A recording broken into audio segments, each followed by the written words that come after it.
4 күндө bir деген söz караңыздар, кененелер түшүндүрүп коеюн. Бүгүн сиз күрүч жедиңиз, эртең гречка жешиңиз керек. Бүрсү күнү таруу жеңиз мисалы. Наркы күнү да перловка жеңиз. Мына 4 күндө эрте мененки тамакка 4 түрдүү тамак жейсиз, дагы кайра кайталайсыз.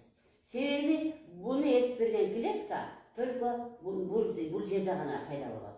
Буну эртеси гречка жедиңизби, дагы 3 күндөн кийин наркы 5-күнгө гречка жейсиз. Ушинтип бул 4 күндө bir пайда боло турган клетканын айынан биз 4 күндө 4 түрдүү тамак жешибиз керек. Эми түшкү тамакты караңыздар. Түшкү тамак деле ошондой болот. Түшкү тамакты деле 4 күндө bir жешибиз керек. Эми түштө обязательно организмге белок бериш керек. Биз жеген тамактарыбыз, муну анатомиядан да билесиздер, биздин жеген тамактарыбыз 3 түрдүү болуп сиңет. Белок, углевод жана май болот.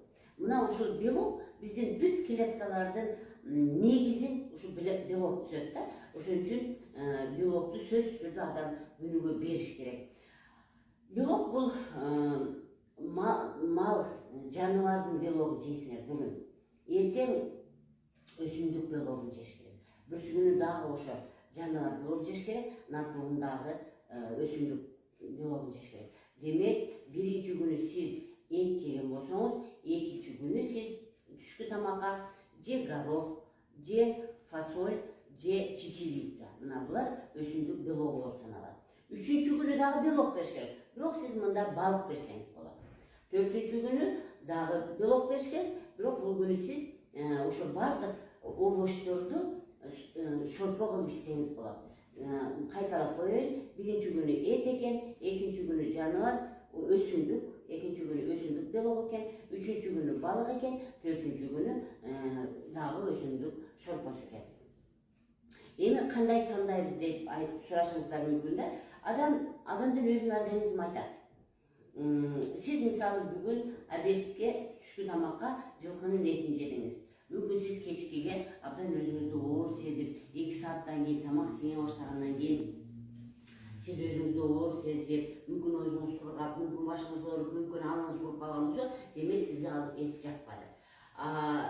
Кийинки 4 күндү мен айтам да, дайым келгенде сиздер диетаны өзүңүздөр тантаңыздар дейм да. Организм биринчи, экинчи жума тандоого кирет да.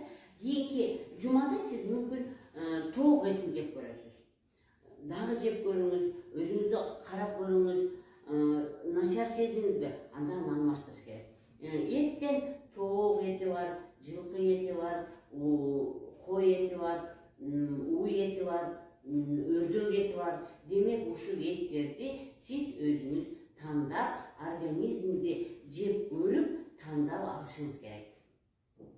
Өсүмдүк белокторундагы, мисалы сиз чечеви, мага бирөө келди, чечеви ичсе мага жакпайт деп. Демек, чечевиси ичпейсиз. Анда сиз горох алмаштырасыз. А бирөө келиши мүмкүн, жок, мага горох жакпайт.